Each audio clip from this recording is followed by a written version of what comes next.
ये काठमांडू शहर दिख रहा है। ये एकांत कोना का इलाका है और समाधि मंदिर का सुपर टॉप भी देख रहे हैं जिसे मंदिर नुमा दर्शाया गया है। अब बोले साहब जी।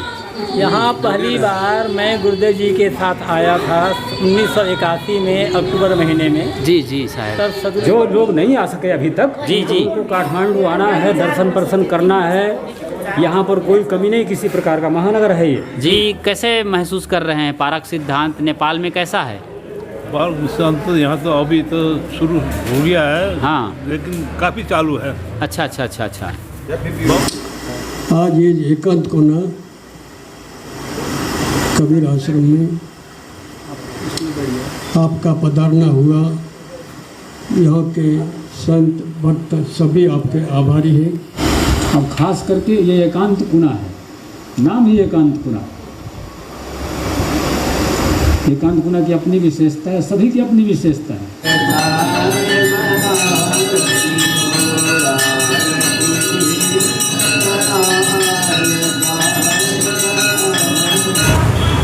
स्वागत और अभिनंदन है आपका साहेब बंदगी, और आप देखना शुरू कर चुके हैं अपना पसंदीदा यूट्यूब चैनल खुशहाल ज़िंदगी।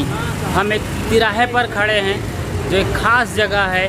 पीछे जो पेड़ नज़र आ रहा है उसे कपूर का पेड़ बताया जाता है, और यही कपूर का पेड़ और उसके बाजू से हम निकलते हैं तो पहुंचते हैं कबीर निर्णय मंदिर एकांत कोना। जी हाँ, ये नेपाल में काठमांडू से लगा हुआ ये ज़िला ललितपुर है, और संत जिधर जा रहे हैं उधर ही एकांत कोना का कबीर आश्रम है। और इस तरफ हम जाएं तो सीधा पहुंच जाएंगे झमसी खेल के लिए। तो चलते हैं ललितपुर का एकांत कोना में स्थित कबीर मंदिर आश्रम। आगे इस तरफ जाएं तो जावला खेल है, और इस तरफ पीछे की ओर जाएं तो झमसी खेल है, और उन्हीं दोनों खेल के बीच में सारा खेल है एकांत कोना का। ये कॉर्नर जो सीधी जा रही है कबीर मंदिर आश्रम के लिए, और कहते हैं ये कपूर का पेड़ है, काफ़ी प्राचीन है और बहुत बड़ा ये एड्रेस है कबीर आश्रम एकांत कोना के लिए। कपूर का पेड़ है, ये चौराहा, लोग बैठते हैं यहाँ, वेट करते हैं, आराम करते हैं। कपूर जिसे जलाया जाता है, नाम मशहूर है। अभी इसके पत्ते ही नज़र आ रहे हैं और फल वगैरह नहीं लगा है, वरना वो भी दिखाते। तो इस तरफ अब सीधे हम चलेंगे आगे, जो रोड बीच में नज़र आ रही है। तो बस यहाँ से लगभग 100 मीटर के अंदर अंदर कबीर मंदिर आश्रम है। चलते हैं सद्गुरु राम स्वरूप साहेब जी की समाधि स्थल में। इस तरह से हम पैदल चलते चलते ही झमसी खेल से यहाँ एकांत कोना स्थित कबीर निर्णय मंदिर आ चुके हैं। ये टावर इसका गवाह है। इसके अंदर चलते हैं और सब कुछ बताते हैं कि आज यहाँ क्या हो रहा है, कौन आए हैं और कितने संत हैं। पूरे आश्रम की जानकारी देंगे, किस तरीके से ये बना है। कबीर राम स्वरूप सत्संग निर्णय मंदिर, और इधर श्री कबीर निर्णय मंदिर का श्वेत पताका लहरा रहा है। झमसी खेल से आश्रम तकरीबन 1.5 किलोमीटर दूर है। कभी भी आ सकते हैं, जा सकते हैं, वहाँ से बहुत नज़दीकी रिश्ता है हर चीज़ में। और ये दरवाज़ा हम इस तरीके से खोलेंगे, इसके राउंड लगाकर। ये हमने राउंड लगाया, दरवाज़ा खुला और वहाँ संतों के दर्शन। और विराटनगर से आई माताजी सरस्वती जी और उसके साथ सीता साहेब का यहाँ प्रवेश हो रहा है कबीर निर्णय मंदिर में।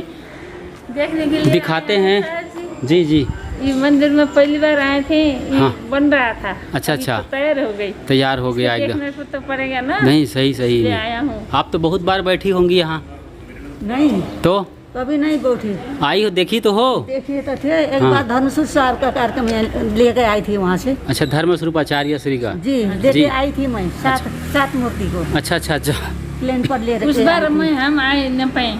प्लेन से लेके आई थी आप। लेके आई थी। जय हो आपकी। गुरु संतों की इतनी सेवा कर रहे हैं आप। लेके आई थी तो यहाँ कार्यक्रम हुआ था। उधर कार्यक्रम हुआ, उसके बाद यहाँ हुआ। ये पहले बिल्कुल लकड़ी का था।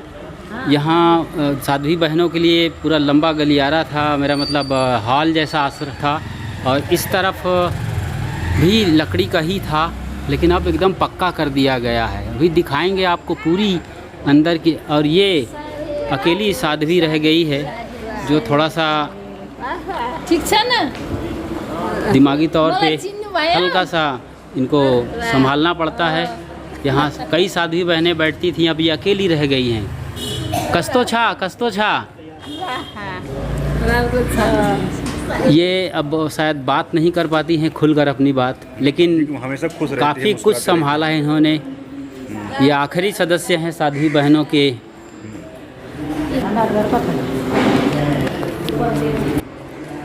सामने यहाँ संतों का निवास और रसोई घर है, और जब इस तरफ मुड़ते हैं तो ये समाधि मंदिर है। आचार्य राम स्वरूप साहेब जी की समाधि बिल्कुल बीचों बीच दिखाई दे रही है। संत वहाँ बैठते हैं और सत्संग भजन यहीं होता है। सत्संग स्थल भी है, समाधि मंदिर भी है। सदगुरु श्री राम स्वरूप साहब, सदगुरु श्री सरन साहब, सदगुरु श्री आज्ञा साहब, ये 3 देवता हैं शिखर के, चोटी के, हिमालय के। तीनों महापुरुष की अब तीनों जगह समाधि बन गई। अब ये जो बैठे हैं जहाँ पर, ये आचार्य सदगुरु श्री राम स्वरूप साहब जी की ये समाधि है। समाधि पहले बनी है, ये आश्रम बाद में बना है। आज हम लोग सब यहाँ एकत्रित हुए हैं। संत श्री संतोलन साहब यहाँ के मैनेजर व्यवस्थापक हैं, उनके निमंत्रण पर यहाँ संत महापुरुषों का आगमन हुआ है। संत महात्मा कुछ पधार चुके हैं, कुछ अभी आने में हैं। तो अभी हमारे आपके बीच में छत्तीसगढ़ से दूर देश से आप पधारे, सही सही कष्ट अपारे आपका स्वागत है। कई बार हमारी शादी में बहनें आई हैं, हम उनसे भी निवेदन है कि आप अपने विचार के माध्यम से, भजन के माध्यम से सत्संग का लाभ पहुँचाएं। आचार्य राम स्वरूप साहेब जी की समाधि, जी हाँ, यहीं जन्म लिए थे, काठमांडू शहर में ही। और उनके इस समाधि स्थल में तमाम तस्वीरें लगी हैं सदगुरु पूरण साहेब जी, और उनके अलावा कई तस्वीरें हैं जिनमें उनके युवा अवस्था की तस्वीर है, आचार्य राम स्वरूप साहेब जी की युवा अवस्था की तस्वीर, और ये आखिरी ज़माने की तस्वीर है जब वो विदा हो रहे थे। और उनके गुरुदेव छोटे बालक साहेब जी की भी तस्वीर उपलब्ध है। उनके अलावा पारक सिद्धांत के तमाम गुरुजन यहाँ दिख रहे हैं। उन्हीं में से खास ये तस्वीर है शांति साहेब की, जो कि यहीं की थी, और इन्होंने ही त्याग और बैराग मार्ग में लगाया था आचार्य राम स्वरूप साहेब जी को, जो कि बुरहानपुर गद्दी के आचार्य हुए हैं। चलते हैं संतों के निवास में। श्रद्धेय संत श्री गुरुछेम साहब जी यहाँ आए हैं, तो बताएंगे साहब जी आप यहाँ एकांत कोना कितने साल बाद आए हैं? हम आए हैं 15 साल बाद। 15 साल बाद आए हैं, अच्छा। पहली बार 15 साल पहले यहाँ तो छोटा सा था बहुत। जी जी, ये नक्शा ही बदल गया है साहब। पहले तो लकड़ी का ही ज़्यादा आश्रम था ना साहब जी? लकड़ी खपड़े का, खपड़े वाला, लकड़ी वाला, खपरेल वाला। जी जी, ये आश्रम का आपके शब्दों में ड्राइंग हॉल है, बैठक कक्ष है। यहाँ आते हैं और बैठते हैं। अच्छा, अब बोले साहब जी। यहाँ पहली बार मैं गुरुदेव जी के साथ आया था 1981 में अक्टूबर महीने में। जी जी साहब। तब सदगुरु श्री राम स्वरूप साहब जी यहाँ विराजमान थे। अच्छा अच्छा, उनके यहाँ दर्शन किया था। जी जी। और उसके पश्चात गुरुदेव जी के साथ 2 बार और आया हूँ जी। अंतिम बार गुरुदेव जी के साथ आया था 2010 में। अच्छा अच्छा, 2010 में। जी। तो यहाँ पर गुरुदेव जी के साथ मैं इस आश्रम में 3 या 4 बार आ चुका हूँ। जी जी साहब जी। ये तो पूरा आश्रम का ढांचा बदल गया है ना साहब? पहले जब आया था जी तो ये भी नहीं बना था, ये भी नहीं बना था। जी जी। जब हम लोग 81 में आए हैं तब ये नहीं था। अच्छा अच्छा दोबारा जब आए हैं तो गुरुदेव साहब तब ये बन गया था। जी जी तो अभी बना है, श्री बुद्ध साहब और संतों ने मिलकर बनाया है। जी जी ठीक है साहब जी। सब लोग बदल जाता साहब है। जी साहब, ये रसोई घर के लिए जाता है रास्ता। यहाँ पर ये देख रहे हैं रसोई घर का ये भोजनशाला है। बैठकर कुर्सी और टेबल पर भी भोजन किया जाता है, वरना संतों के लिए यहाँ बढ़िया इंतज़ाम है। सबल साहब सफाई कर रहे हैं। आज पूज्य धर्मेंद्र साहब जी आए हैं अपनी मंडली के साथ कबीर पारक संस्थान प्रयागराज से। ये रसोई घर है और यहाँ भोजन भंडारा बन रहा है। जी हाँ, भंडारी हैं हमारे ये संजय साहब झांसी से आए हैं और गुणवंत साहब जी कोछा बाज़ार में रहते थे, मगर फ़िलहाल नया नाम गोंडा के धानेपुर में बैठते हैं। वो आश्रम संभाल रहे हैं। कहाँ चेंज करेगा अब यहाँ पर रोटी बनाई जा रही है। दया सागर साहब रोटी बेल रहे हैं और सत्य स्वरूप साहब जी रोटी सेक रहे हैं। और कृष्णा भाई तो ऑलराउंडर हैं, गोली बना रहे हैं। जहाँ लगा दीजिए इन्हें वहीं काम शुरू हो जाता है। सब्जी किस चीज़ की बन रही है साहब जी? बोड़ा की सब्जी बन रही है, जिसे बरबट्टी भी कहते हैं, लोबिया भी कहते हैं। अच्छा अच्छा, उसकी सब्जी बनाई जा रही है। रसोई घर आश्रम के हिसाब से थोड़ा छोटा मालूम पड़ रहा है, लेकिन संत ज़्यादा तादाद में नहीं रहते हैं, यहाँ आते जाते रहते हैं, उसके हिसाब से सब कुछ सही है। इधर भी बैठकर भोजन करने का इंतज़ाम है। पानी की टंकी है, वाश बेसिन वगैरह बाहर है और तमाम टोटियाँ यहाँ लगी है। इधर से भी आप हॉल में जा सकते हैं। रसोई घर के बगल इस तरफ चलते हैं तो ये छोटी और पतली सी गली से हम इधर पहुँच जाते हैं। इधर टॉयलेट है और स्नान के लिए यहाँ पर खुले में नहाना चाहें तो ये भी संभव है। और इस तरफ से हम परिक्रमा कर लेते हैं इस आश्रम के इस तरफ के इलाके का और फिर से वहाँ पहुँच जाते हैं। बाकी चारों तरफ खूबसूरत बिल्डिंग बनी हुई है, वहाँ सत्संग चल रहा है। ऊपर भी दिखाएंगे परिदृश्य, लेकिन फ़िलहाल यहाँ चलते हैं। रसोई घर आपने देखा इस तरफ जा कर के, ये ऊपर जाता है रास्ता। रोशन साहब जी सत्संग में जा रहे हैं और हम चलते हैं ऊपर की ओर सीढ़ी से कि ऊपर क्या है। भोजनशाला और रसोई घर के ऊपर हम इस तरफ से ऊपर यहाँ आते हैं तो यहाँ भी एक खूबसूरत जगह है, खुले में हवादार जगह है। और इस तरफ संतों के लिए निवास है, अलग अलग संत गुरुजन यहाँ बैठते हैं। बुद्ध साहब भी यहाँ बैठते हैं। इस तरफ उत्तम साहब जी का ये कमरा है और उत्तम साहब जी यहाँ बैठे हुए हैं। साहिब बंदगी साहब जी ठीक है जी हाँ, बिल्कुल ठीक है साहब जी। अच्छा ये आश्रम का निर्माण कब हुआ साहब जी? आश्रम का निर्माण कब हुआ होगा? बोर्ड वही लोग सब जानते हैं। 2006 विक्रम संवत 2054 में इसका निर्माण हुआ है। मतलब शुरुआत हुई है, धीरे धीरे तो कई रंग रूप बदलते हुए आश्रम बना है। मैं तो 70 से आ रहा ना यहाँ। 1970 से? तब तो कुछ नहीं था यहाँ नेपाल। अच्छा अच्छा, थोड़े सा नेपाल था एक हिस्सा। अच्छा अच्छा, ये इस इलाके में कोई घर बिल्डिंग वगैरह नहीं था, रिहायशी इलाका? खेती होती था चारों तरफ खेती वाला इलाके में ये कांत कोना में अब अपने यहाँ जो है गली है ना जी, पगडंडी थी। ओहो हो, हाँ, जहाँ मेन गेट को वहाँ पगडंडी थी जी। पगडंडी थी। अच्छा अच्छा, उधर पीछे भाग जो है ना नखो जी, नखो नदी जो है वो सब जंगल था। ओ खेती होती था, वो वहाँ नहाने के लिए वहाँ जाता था। अच्छा, जेल खाना है ना जी जी, वहाँ जाता था नहाने के लिए। नखो नदी कहाँ गोदावरी से आती है? हाँ, गोदावरी से आती है। गोदावरी से होती है। महादेव के का कमंडल गिर गए कहते वहाँ से कहते ऐसे बना ही उन लोग ने जी। तो पापा झड़ते झड़ते कुंड बना वहाँ पर थे, फिर वो दूसरे कुंड इसे बहते हाँ जी। साहेब बंदगी साहब, ये बुद्ध साहब जी हैं। अभी यहाँ पर देख रेख कर रहे हैं, संभाल रहे हैं। और पहले आप इसी आश्रम में बैठते थे और आश्रम का निर्माण कार्य देखते थे और संचालन करते रहे हैं। फिलहाल आप बानेश्वर में हैं और आते हैं जाते हैं। ज्ञानी साहब जी जी जी। बुरहानपुर के ही आप संत हैं, संत श्री बुद्ध साहिब जी, और ये उनका निवास स्थल है। यहीं वो बरसों से बैठ रहे हैं, मेरे ख्याल से कम 40-50 साल हो गए होंगे साहब। कितने साल से हैं साहब यहाँ? यहाँ करीब 35-40। अच्छा, 35-40 साल से बैठते हैं। जी जी। तो ये आश्रम कब बना होगा साहब जी? ये नया रूप कब दिया आपने? ये तो पहले लकड़ी का और खपरेल का था। भूकंप आया था उसी साल में। भूकंप आया था मतलब 2001 में या 13 में? अच्छा, नेपाल में 13 में भूकंप आया था। तो भूकंप के बाद ये आश्रम आपने?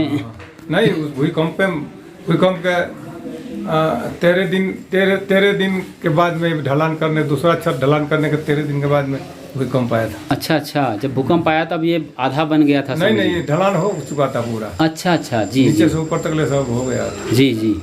तो ये जो ज़मीन है जहाँ पर सबसे पहले आए, बता रहे थे उत्तम साहब की बिल्कुल खेत वाला इलाका था, तो ज़मीन किसने दिया होगा साहब जी? ये ज़मीन यहाँ के भक्तों ने खरीदा है। इसमें ज़्यादा श्रेय है मीना रानी और सब भक्तों का भी श्रेय है इसमें जी। पुराने अब इसमें वो चित्र कुमारी हमारा ही, अच्छा, अमन देवी, बुनू देवी, गायत्री देवी, इनमें से अधिकतम लोग अब नहीं होंगी? नहीं, वो उसको कोई नहीं है, सब बुजुर्ग हो गए। विशेष करके योगदान। बाद में वो लोग यहाँ बैठती थी साध्वी के रूप में भी? नहीं, कभी आती थी सब। अच्छा। भोजन भंडारा में बहुत अच्छा उन लोगों का योगदान था इसमें। आचार्य रामस्वरूप साहब घर भी यहाँ आप कई बार गए होंगे यहाँ पर? वहाँ कहाँ पर है साहब? यहाँ एरखा टोल काठमांडू, इंद्र चौक से इधर जो नरदेवी की तरफ है। अच्छा।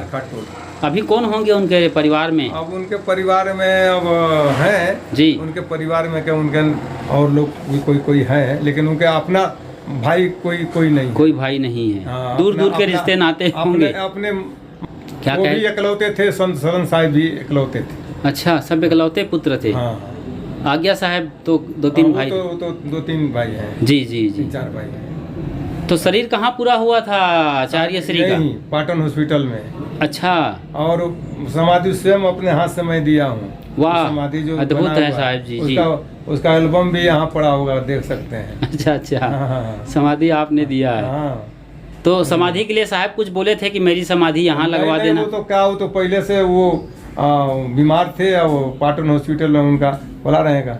अच्छा। पाटन हॉस्पिटल में वो अब उनका शरीर छूटा, उससे कुछ नहीं। वो तो हम लोग अपना। तो बीमार यहीं हो गया कि भारत से, मतलब बुरहानपुर से आना हुआ था? वो पहले भारत में भ्रमण करते थे, तभी से बीमार थे। यहाँ आए तो वो पहले से बीमारी था, ज्यादा हो गया। अंतिम में सेवा करने का मौका हम लोगों को मिला हमारा। और यहाँ संतुलन साहब है, वो खेम साहब भी थे क्या उस टाइम? खेम साहब थे, सब थक चुके थे। अच्छा। समय में हम लोग दर्शन करने के लिए आए। जी। तो साहब कहे कि अब बड़ा मौका पर आया था। पहले भी हम दर्शन सेवा करने के लिए कह रहा था, तो बुरहानपुर के अधिकारी नहीं छोड़ रहे थे। अच्छा, है ना।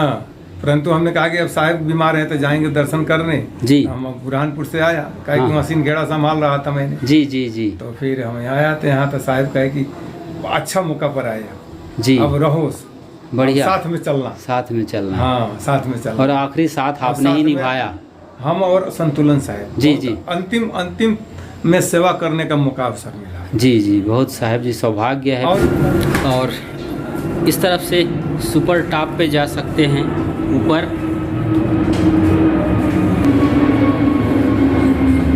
एरोप्लेन की आवाज़ आ रही है और बिल्कुल पास से निकल भी रही है। एयरपोर्ट नज़दीक है यहाँ से। ये है नज़ारा काठमांडू का ऊपरी तल्ले से।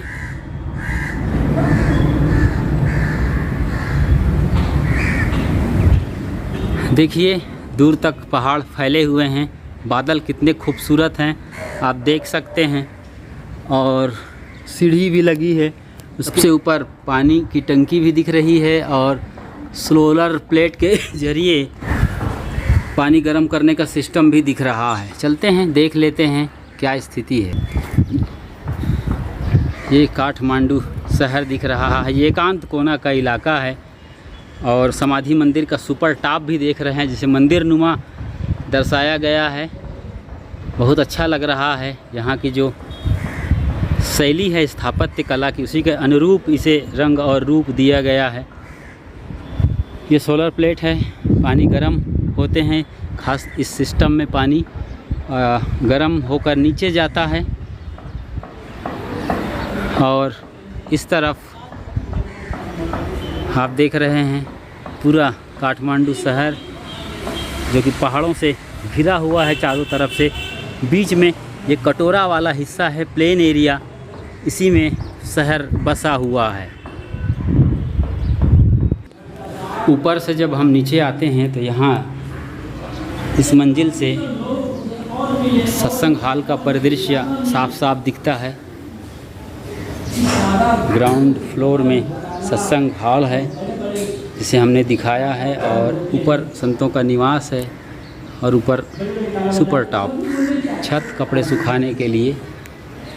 चलते हैं सत्संग हॉल में क्या हो रहा है वो सब कुछ हम आपको दिखाते हैं।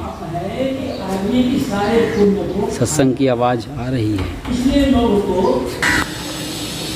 क्रोध के आवेग क्षणिक होता है, लेकिन परिणाम क्षणिक अपने क्रोध के आवेग को न संभालने के कारण से अनेक लोग जिंदगी भर जेल में सड़ रहे हैं। बस क्रोध आने पर 5 सेकंड भी हम संभाल लें, अपने 5 सेकंड, तो वो आवेग नहीं रहेगा। अब क्रोध एक ऐसी आग है जो जहां से पैदा होती है उसी को सबसे पहले जलाती है। क्रोध करना उसी प्रकार है जैसे मुझे गुस्सा आया और सामने वाले व्यक्ति को मैं सोचूं इसको मारूं, और कैसे मारूं? ऐसा मारूं इसको कि बहुत बड़ा नुकसान हो जाए। तो मैं करता क्या हूँ, इस आदमी को मुझे मारना है तो मैं लोहे के गरम गोला हाथ में पकड़ता हूँ मारने के लिए। नुकसान किसका होगा? पहले मैं हाथ मेरा पहले चलेगा। क्रोध वैसे ही है। क्रोध करने से सामने वाले का नुकसान होगा या नहीं होगा, नुकसान तो हमारा पहले होगा। सब अपने क्रोध को संभाल लो, अनर्थ से बच जाओगे। और यदि आदमी थोड़ा सा और आगे चले, संभालना बहुत कुछ है। यदि आदमी अपनी काम वासना को संभाल ले तब तो दुनिया चक्कर में नहीं पड़ेगा, जन्म में चक्कर खत्म हो जाएगा। और ये आदमी में काम वासना संभाल लेना तो आजकल जो इतने विचार बलात्कार हो रहे हैं मासूम लड़कियों के साथ, अपहरण हो रहे हैं, उससे लड़कियाँ बेची जा रही है, कितना अनर्थ हो रहा है। धन का लोभ और काम की वासना, जिसके साथ साथ कबीर प्रयोग करते हैं, कनक और कामनी का प्रयोग करते हैं। कनक कामनी देख के तू मत भूल सुन। कनक का मतलब होता है, कनक का मतलब सिर्फ सोना नहीं है, और कामनी का मतलब स्त्री नहीं है। कनक का मतलब है धन का लोभ, और कामनी का मतलब है काम की वासना। ये दुनिया में जितने भी बड़े अनर्थ हो रहे हैं धन के लोभ के कारण से, और उस लोभ में धन भी आ जाता है, पद भी आ जाता है, और समान की भावना आ जाती है, वो सब आ जाता है। तो धन का लोभ और काम की वासना, सारे अनर्थों के मूल में ये दो है। साकती इसको संभाल लो तो समाज में इतनी शांति आ जाएगी कि कल्पना नहीं कर सकते। और मूल में कहें तब अपने मन को संभालने, एक साधे सब साध या सब साध लेके जाए, जैसा सींचे मूल को फूले फले। मन ही तो मूल है। आदमी हम अपने मन को संभालने के बाद तो बाकी सब अपने आप संभल जाएगा। हम लोग प्रयागराज यही हम लोग एकांत कोणम आए पूरे कुछ प्रयागराज यही आ गया है, सबसे बड़ा प्रयागराज तीर्थों में। और आज इस समय वर्तमान में हम लोग प्रयागराज में बैठे हुए निमंजन कर रहे हैं, सत्संग ज्ञान का लाभ ले रहे हैं। बहुत व्यस्त कार्यक्रम होते हुए भी हमारे पूज्य गुरुदेव श्री धर्मेंद्र साहिब जी का यहाँ पदार्पण हुआ। ये हमारा सौभाग्य है हम लोगों का, एकांत पुना वालों का, सत्संग परिवार का।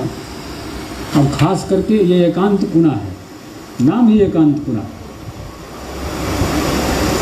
एकांतपुरा की अपनी विशेषता है, सभी की अपनी विशेषता है। तो ये अपनी विशेषता है यहाँ की।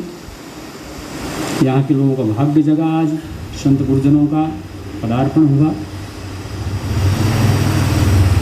व्यस्त समय होने के कारण भी श्री सात्विक साहब जी के ने मिलाया सब। ये तो साहब की भी दया है और गुरु जी की तो परम दया है। साहब ने मिलाया अपना और कार्यक्रम रोक करके। बोलो सतगुरुदेव को जय। तीर्थराज प्रयागराज की जय। अब हम गुरुदेव का सम्मान, संत गुरुजनों का सम्मान करेंगे।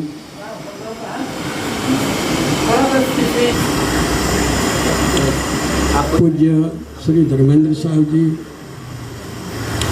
एवं संत समाज आज ये एकांत कोना कबीर आश्रम में आपका पधारना हुआ। यहाँ के संत भक्त सभी आपके आभारी हैं। जब भी कभी अवसर मिले इधर नेपाल या बानेश्वर, जमशीखेल, जब भी आपका कभी आगमन हो, इस कुटिया को भी आप पावन करते रहेंगे। ये भी संतों का ही है। टूटी फूटी जो भी झोपड़ी है, अब विशेष व्यवस्था की उतनी नहीं है, जितना संभव हो सके उतना कर देते हैं। इसलिए आप और संत समाज यहाँ पधारना हमारे लिए बहुत ही शुभ है। आपके सब संत समाज और भक्तगण सब आपके आभारी हैं। बोलो सद्गुरु देव की जय।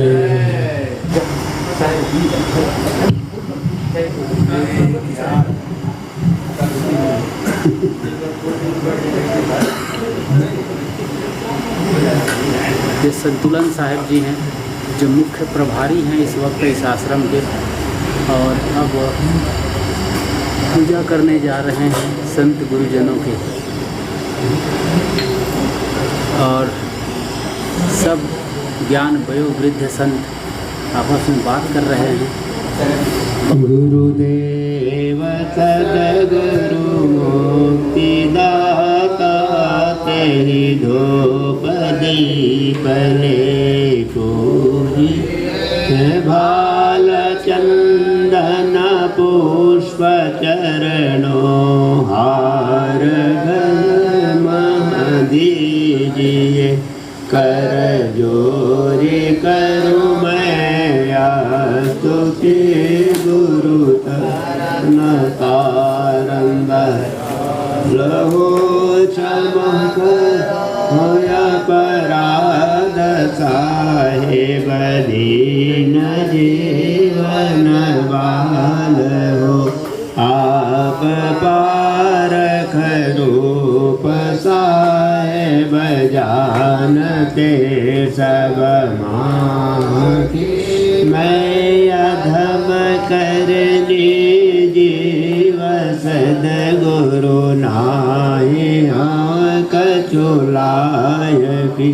गुरु करत हूँ मैं बिनती जो सुनिए दीन अनाथ अधम उद्धारण हरण जीवन करत सनाथ की। जगत स्वामी अजित साहेब परख गुरु को। हे दया क्षमादि होय जिन में आपको सोलह सके। मोह सद्गुण नाय साहेब लहूँ मैं कैसे आप बार बार अब करत विनती। शरण लीजिए दास को शरण शरण में शरण। हत बने कछु नाय जानत हो सबके ही सर्वोपरि गुरु माय पार के साचे सदगुरु सो मेरे को जाके है सतदेव वही चैतन्य मूर्ति के करो पूजा समीपी में प्रेम जल से चरण धो पान गोदक गोत्रेति पुष्प फल फूल चंदन को यथावचित ही चढ़ाऊं दे भेंट सब कुछ है गुरु जी नहीं ममता रखो कोई आप मालिक करो जैसा रखो चाहे किसी को दे ध्यान जप पाठ साहिब के और नहीं दूसरा कोई आरती वंदना करके शरण निष्ठार कुशल काल के जाल को टाला सत्य से खाद पर खायो सभी जड़ मूर्ति को पटका भूत गना झूठ देवी दे सत्य भक्ति और श्रद्धा से जन्म मरतक गुरु पद से राम स्वरूप दास है तेरे करो भव पार गुरुदेव पार बंदगी साच सद गुरु सो आप पधारे दूर देश से आप पधारे सही सही कष्ट अपार आपका स्वागत है कई बार स्वागत है कई बार आपका स्वागत है सेवा हम कछु कर न सकत है सेवा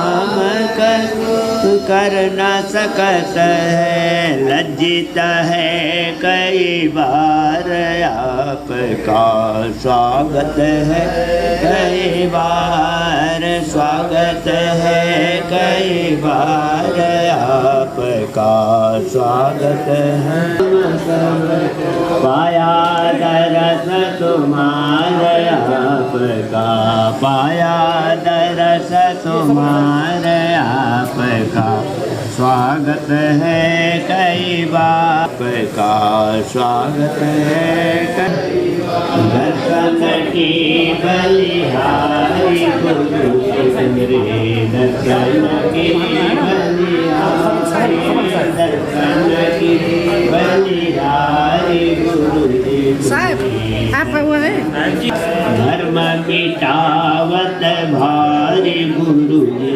तुमरे धर्म मिटावत भानिधि संत स्वरूप आप कृपाने खोलत ब्रह्म की वाणी गुरु जी तुमरे खोलत ब्रह्म की वाणी गुरु जी तुमरे दर्शन की बलिहारी दर्शन की बलिहारी गुरु जी तुम्हारे दर्शन की बलिहारी है जिन्हें दरस सुखा दियो दया करी जिन्हें दरस दियो दया करी आवागमन निवारी गुरु जी तुम्हारे दर्शन की बलिहारी दर्शन की बलिहारी गुरु जी तुम्हारे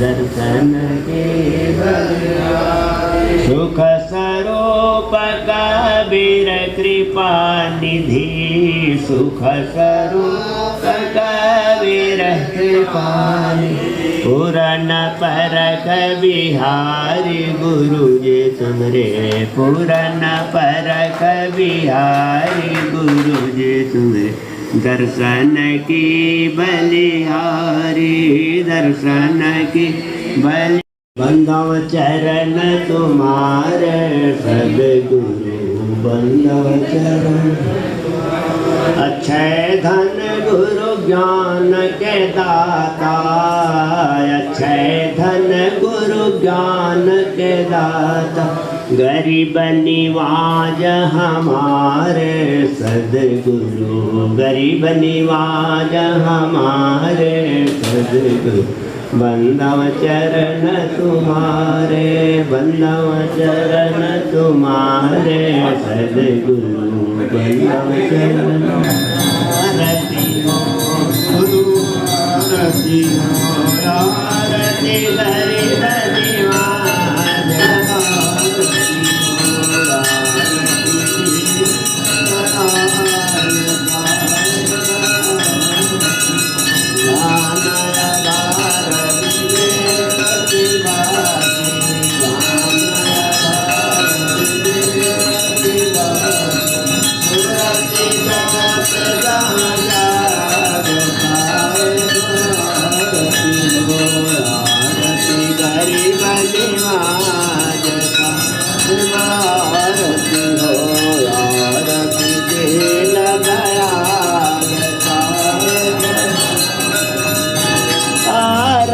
करो सद्गुरु साहिब की आरती करो सद्गुरु साहिब जहाँ सब संत समाज साहिब आरती हो आरती गरीब निवाज साहिब आरती हो आरती दीन दयाल साहिब आरती दरस परस गुरु चरण शरण भयो दरस परस गुरु चरण शरण छोड़ी गयो यमजाल साहिब आरती आरती गरीब निवाज साहिब आरती हो आरती दीन दयाल साहिब आरती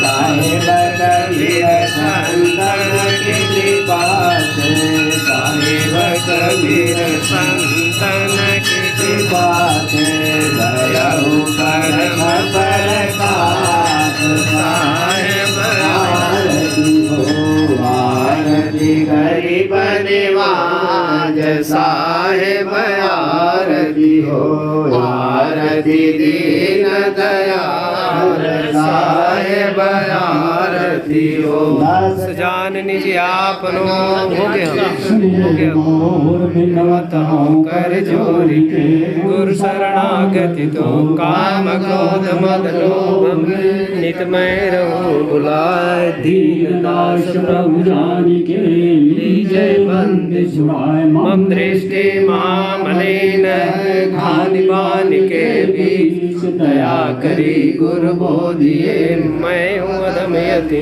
काल जाल बहु फेर में परियण निपट गंवार शरण आय के लाज है साहिब जवान मन वच कर्म गुरु साधु से टूटे नाम मने बंदी छोड़ दीजिए वरदान सदा साहिब के दरबार में कमी काहुगी ना बंदा मुझ पावे नहीं चूक चाकरी ना गुरुरधिकम तत्वम ना गुरुरधिकम तपा गुरु ज्ञानात् परम नास्ति तस्मै सद्गुरुवे नमः ज्ञान मूलम गुरुर्मूर्ति पूजा Not be Kabirness in Nepal. It's all to do with Shanti Sahib. उन्होंने कबीर नहीं लाया था, हमको पता नहीं होगा, मेरा बाप को भी पता नहीं होगा कबीर का बारे में. जो उनकी जो my father he found Kabirness 80 like 60 years ago. He passed away 84 years in, like 12 years ago. And so शांति साहब ने भी वो अनुराग साहब आपको सुना है. So अनुराग साहब जेल में थे नेपाल में. वो कबीर के भजन something he was doing, and then उन्होंने सुना वो ये काठमांडू म्यूनिसिपैलिटी ऑफिस, एंड उन्होंने सोचा ओ ऐसे प्रवचन होगा जेल में, ये कौन लोग हैं, ऐसे कभी नेपाल में आया. एंड शांति साहब यस मंदिर में, so she spent all the time and to hear these sisters praying all the bhajans. It was very pleasant to experience. That's all I want to say, and I would like to say really thank you for Santulan Sahib organizing this short. It's not enough, but it's very pleasant. So because this माता है, माता का सबका माता है, लेकिन वो माता ने जुन ने नेपाल में कबीर को लाया. It wasn't Shanti Sahib, Dehu Nadi, Kabir in Nepal. So because you all making trip such a special way, and Dharmendra साहब 12 वर्ष से मेला जैसे ना बना रहा है, तो उसके लिए बहुत बहुत साधुवाद साहब. कबीर निर्णय मंदिर एकांत कोना में आप मेन ट्रस्टी हैं. जी जी, तो आप इस आश्रम के बारे में बताएं कि ये इसकी शुरुआत कब हुई होगी. ये शुरुआत तो पहले से ही हुआ था. पहले रामचंद्र साहब जी जी आते थे पहले. हाँ हाँ. और 2014 साल नेपाली 54 साल में अच्छा साहब का शरीर विक्रम संवत 2054 में शरीर पूरा हुआ, तो इससे पूरा हुआ, शांत हुआ, तब से ये ट्रस्ट बनाया. ट्रस्ट बना है. साहब अभी ट्रस्ट में आप कौन हैं? मैं अध्यक्ष हूँ. अध्यक्ष हैं. क्या नाम है आपका? राम हरी खड़का. राम हरी खड़का साहब, आप ट्रस्ट के अध्यक्ष हैं. तो अभी कैसे संचालन चल रहा है? अच्छा ही है साहब. अच्छा. कितने संत बैठते हैं यहाँ, मतलब बराबर रहते हैं, निवास करने वाले कितने संत? जाते रहते हैं संत लोग. जी अभी तो संतुलन साहब है. संतुलन साहब मेन जो है करता धरता है, प्रमुख देखभाल करते हैं, वही संभाल रहे हैं. एक साहब भी है. जी जी, दोनों मूर्ति अभी है. अच्छा. आते रहते हैं. जी जी, आप लोग तो अभी आराम से आश्रम का संचालन हो रहा है. चल रहा है. जी जी, चल रहा है. और आपके ट्रस्टी लोग आज आए थे? अभी नहीं आ पाए, सत्संग में नहीं आ पाए. सब बाहर वाले हैं. हाँ. इस कारण नहीं आ पाए. जी, बाहर गए हुए हैं. बाहर वाले हैं. बाहर क्या है? अच्छा, दूर के हैं. दूर के. जी, उस कारण आ नहीं पाए. तो अभी और क्या करना है आश्रम में? अभी क्या देख रहे हो? अभी और क्या कुछ बनाना है, कुछ नया करना है, क्या संभावना है? तो सब नया बनाया ना है. हाँ, नया ही बना है. पहले तो पूरा ये लकड़ी और पतरा और मिट्टी का ही था. लंबा सा परिसर बना हुआ था. जी, अब पहले इस बनाया, इसको ये पहले बना है, जो समाधि मंदिर है, कलश तक जाता है ऊपर में. हाँ, कलश लगाया. अब कलश लगाते समय अब यहाँ संत साहब और वो आज्ञा साहब सब आए थे. कलश लगा जब, तो संत शरण और श्री आज्ञा साहब, जो दोनों नेपाल के प्रमुख संत हैं, वो आए थे. वो उनके हाथ से कलश लगाया. तीनों नहीं हैं आज, तीनों दिग्गज मूर्ति हैं. नहीं, और यहाँ का उस समय हमारा जी क्या नाम है, पावन साहब था. अच्छा. और तीनों संत ने कलश दिया. कलश. चलिए, आपका बढ़िया योगदान है. आप बढ़िया मजबूती से लगे रहिए, ऐसे ही, और इसका विस्तार करते रहिए, उजाला करते रहिए, आप बढ़ाते रहिए, पारक सिद्धांत प्रचार प्रसार करते रहिए. ये नेपाली टोपी लगाए हुए हैं. आपका शुभ नाम? राम बहादुर थापा साहब हैं. आप भी मेन ट्रस्टी हैं. ट्रस्टी का ये कोषाध्यक्ष है. कोषा कैशियर हैं आप? कैशियर. जी. तो कैसे, कोई संचालन में कोई दिक्कत तो नहीं आ रही है? सब बढ़िया हो रहा है. आगे और क्या बनाना चाहेंगे इस आश्रम में? तो अब काफ़ी निर्माण हो गया है, दोनों तरफ हम देख रहे हैं. फिर आप और अभी क्या सोच रहे हैं? यहाँ पर क्या बनाने का प्लान है खाली जगह में? अब बाकी है, इसी को प्लास्टर करना. अच्छा, इसमें वो टाइल्स लगाना है, गट्टू टाइल्स बड़ा वाला वो लगाना है. फिर हो जाएगा, लगभग पूरा है. जी. तो कैसे है यहाँ के नेपाली लोग आते हैं सत्संग में? अच्छा. जी, वो लोग भी पारक सिद्धांत को समझते हैं. नेपाली लोग तो बड़े संत अब नहीं रह गए हैं. तीनों बड़े, अभी संतुलन साहब और बाकी संत आते हैं भारत से भी और जगहों से. तो अभी कैसे महसूस कर रहे हैं पारक सिद्धांत नेपाल में कैसा है? बाल विश्राम तो यहाँ तो अभी तो शुरू हो गया है, हाँ, लेकिन काफ़ी चालू है। अच्छा अच्छा अच्छा अच्छा। बहुत आदमी है यहाँ बाल विश्राम। इस साल हाँ बताइए, इस साल क्या संभावना है कार्यक्रम की रूपरेखा? अक्टूबर 2 में अक्टूबर में रामसर साहब का बड़ा भंडारा है। अच्छा, बड़ा भंडारा है। उस समय हमने निमंत्रण किया है। अक्टूबर में कबीर निर्णय मंदिर बुरहानपुर से महान साहब जी जो वर्तमान आचार्य हैं वो पधार रहे हैं। पधारने के बात हो, बता दीजिए, सबको बुलाइए, भारत से पूरा काफी तादाद में लोग आए। अब आना चाहिए, सब आना चाहिए। हाँ, सब आना चाहिए। आप भी बोल दीजिए सब आना चाहिए, सब भारत के सब पारखी लोग सब आए, कबीर पंथी भी आए, कबीर प्रेमी आए, संतों के प्रेमी सब आए। जी बनाते समय लाइन के बहुत कटौती, सब आएंगे, सब जी जी जी, बहुत आएंगे। गुल साहब जी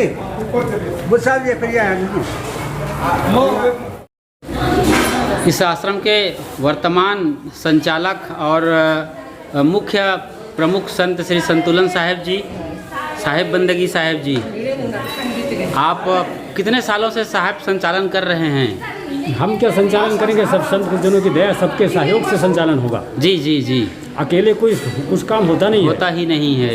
इसलिए सबके सहयोग से आज भी जो कुछ हुआ, पहले भी जो कुछ हुआ, 15 साल से हम बैठे हैं जी, सबके सहयोग से हो रहा है। आप बिल्कुल निर्माणी संत हैं, हम कुछ भी नहीं कर सकते, कम बोलते हैं और फिर भी हमें मौका दे रहे हैं कुछ देर। तो अभी क्या काम और रह गया है साहब जी? आश्रम तो बहुत अच्छा बना है, आपके तमाम भक्त जो छत्तीसगढ़ से और भारत के विभिन्न प्रांत से आते हैं, बुरहानपुर से भी काफ़ी लोग आते हैं, सब वीडियो देख करके खुश होंगे। जो कभी नहीं आ पाए हैं उनको आना है। जी बता दीजिए साहब, निमंत्रण दीजिए। जो लोग नहीं आ सके अभी तक, जी जी, उनको काठमांडू आना है, दर्शन करना है।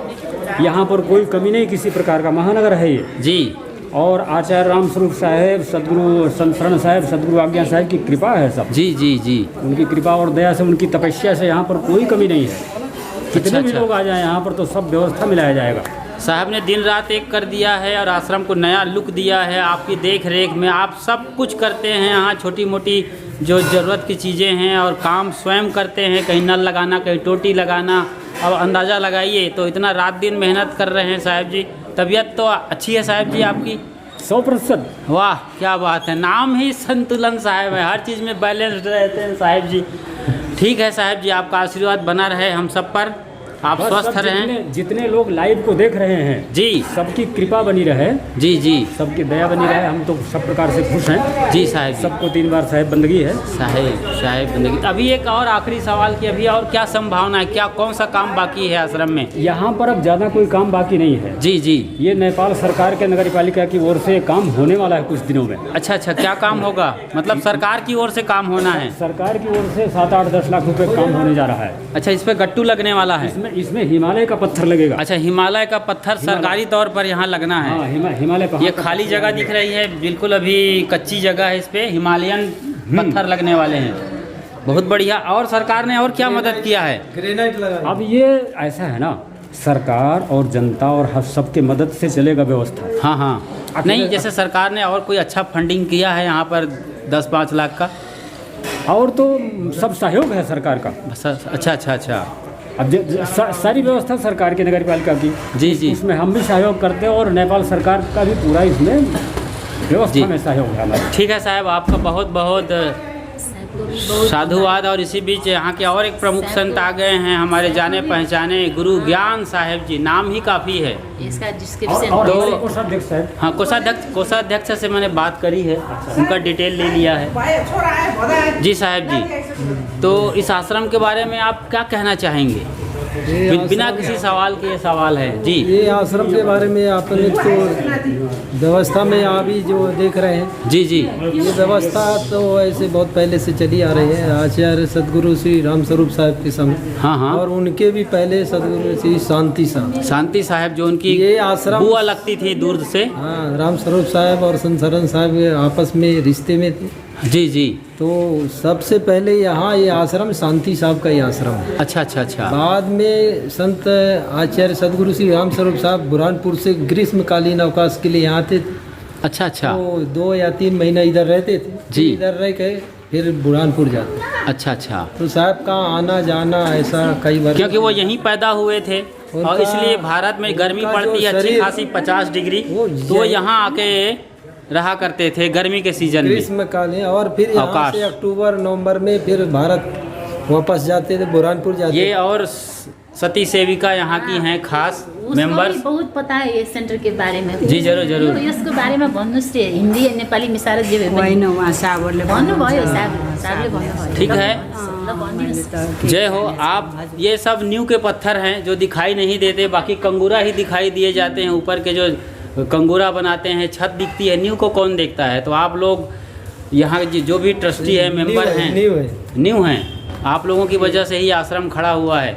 कस्तो छा ठिक छ साहब। और साहब का आशीर्वाद मिला अच्छा से बहुत आपको? खुश है, बहुत अच्छा से मिला साहब। अच्छा, अभी क्या सेवा दे रही हैं? डेली सेवा है। डेली सेवा रोज आती हैं माता आप? पुजारी है, सुबह 7:30 बजे घंटी अच्छा, सुबह में आती हैं। इनके आने पर ही यहाँ आरती होती है। आरती होती है। ऐसे सामने और घर कितनी दूर है? बंदगी आज में 100 मीटर की दूरी पर। नहीं है, 100 मीटर की दूरी पर। 100 मीटर की दूरी पर है। वो तो ये सामने है, ये दूर से आती है। ये 25 मीटर की, बहू है। किसकी ये किसकी 25 बहू मीटर है? की दूरी पर है। दाई को नाम भनिदिनुहोस् न। वो रामहरि खड्का है ना, रामहरि खड़का की ये बहू हैं? बहू है ना। बड़ी ओह, जो यहाँ के मेन ट्रस्टी हैं। यहाँ मेन अध्यक्ष है। ये उनकी मिसेस हैं? कौन है? नहीं, ये तो छिमेकी पड़ोसी बोलते हैं। पड़ोसी बोलते हैं। वो अच्छा। डेडिकेटेड भक्ति है वो। और आप कितनी वो दूर नहीं से, आप होते। कितनी दूर से आती हो? हाँ, बहुत खुश है। अच्छा अच्छा, हाँ, बढ़िया बढ़िया। तो अभी ये तो यहाँ पर अभी संतुलन साहब जी देख रेख कर रहे हैं। इसके पहले मेरे ख्याल से 8-10 व्यवस्थापक यहाँ से निकल चुके होंगे, जैसे खेम साहब भी एक बड़े व्यवस्थापक रहे हैं। और कौन संभालते थे यहाँ पर? यहाँ भारत से जो भी आते थे अतिथि मेहमान रूप में ही आते हैं। जी जी। यहाँ भारत का कोई भी महात्मा यहाँ व्यवस्थापक या संस्थापक नहीं हुआ है। यहाँ अच्छा। नेपाल के लोग ही व्यवस्था देखते रहे हैं हमेशा। अच्छा अच्छा अच्छा। यहाँ एक संत वो है पावन साहब। पावन साहब। तो राम स्वरूप साहब के समय में हाँ, हाँ। पावन साहब ही यहाँ की देख रेख करते थे। अच्छा अच्छा। साल भर वो रहते थे और भारत से संत महात्मा आते जाते रहते थे सत्संग में, भंडारा में, तिथि में। खेम साहब भी हमारे बुरहानपुर एक प्रमुख संतों में हैं। जी जी। और उनको आचार्य रामस्वरूप साहब ये चाहते थे, उनकी भावना थी हाँ, हाँ। कि यहाँ कोई भी संत यहाँ एक आध कोई रहे परमानेंट। जी जी। लेकिन खेम साहब का यहाँ रहना 4 महीना 6 महीने का रहता था। जी जी। वो हमेशा के लिए सोचते थे रहे, लेकिन ठंडी की वजह, सर्दी की वजह से यहाँ रुकना भारतीयों के बस की बात नहीं है। तो आचार्य रामस्वरूप साहब का मैंने सुना है कि शरीर यहीं छूटा है।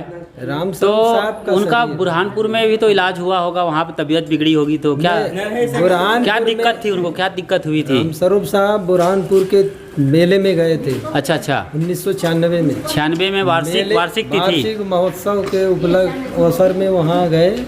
वहाँ फिर रुके।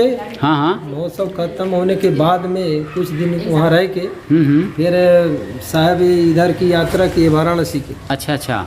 वाराणसी की यात्रा की, वहाँ से फिर घूमते फिरते मार्च महीने। तो बनारस जैसे गए वाराणसी, तो कहीं आश्रम में गए थे या गंगा किनारे घूमने गए थे? वाराणसी पार्क है, पार्क जैतपुरा डिगिया। अच्छा, जैतपुर डिगिया पार्क मंदिर है। हाँ हाँ। वो आश्रम है रामस्वरूप साहब जी को, यहाँ के नेपाल के जो राजा थे पहले 3 सरकार के। अच्छा। नारायण शमशेर। हाँ हाँ। तो उनकी जो रानी थी वो बहुत भक्तिमती थी। अच्छा अच्छा। उन्होंने वो आश्रम साहब को खरीद करके दिया। अच्छा, जैतपुर डिगिया बनारस का आश्रम रानी ने दिया था। जैतपुरा डिगिया। अच्छा अच्छा। पारक मंदिर। ओह, आज वाराणसी में अभी भी है। अभी भी है। संत महात्मा समय समय से आते जाते। अच्छा, इस आश्रम को रानी या राजा ने क्या मदद किया है पहले? आज से राजा का भी मदद है, प्रजा का भी मदद है, सभी भक्तों के सहयोग से। हाँ हाँ। और नेपाल और भारत के भक्तों और संतों के सबके सहयोग पूरा से ये आश्रम का निर्माण हुआ है। जी जी। किसी इसमें व्यक्ति विशेष का नहीं। अच्छा। वर्तमान में खास बात बताइए साहब। रामस्वरूप साहब पहले यहाँ आते थे तो उनके रहने की यहाँ व्यवस्था नहीं थी। हाँ। तो यहाँ पर राणा परिवार है। राणा परिवार। तो वहाँ की एक जो माता थी। हाँ हाँ। मीना कटेज। अच्छा अच्छा। तो उनके राजमहल में। हाँ हाँ। वहाँ साहब निवास करते थे 2-4 महीने और फिर यहाँ से वापस जाते थे।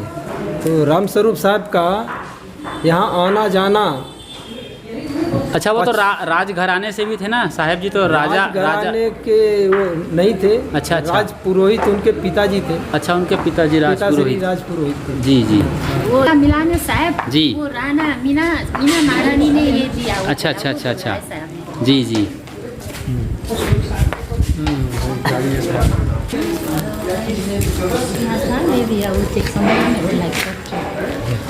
आपको साहब के आश्रम जाना है, पहुंचना है प्रयागराज। इनवाइट किया है और मैं बहुत बहुत जी तो पाई को काली को बाकी हो पूरा भाई। साहब जी विदा हो रहे हैं इस आश्रम में आज सत्संग और भंडारा के बाद। साहेब बंदगी साहेब।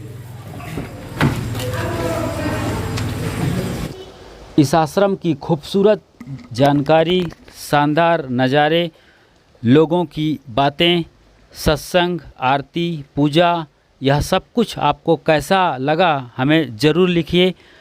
लाइक, कमेंट, शेयर करिए। चैनल को फटाफट सब्सक्राइब कर लीजिए और हम मिलते हैं एक नए पड़ाव पर और तलाश करते हैं आश्रमों की, वहाँ की जानकारी लेकर आएंगे। तब तक अपना और अपनों का ख्याल रखिए और हमारे चैनल पर उपलब्ध सभी वीडियोस देखते रहिए जिसमें सद्गुरु संतों के बेहतरीन भजन, प्रवचन और सत्संग उपलब्ध हैं। साहेब बंदगी।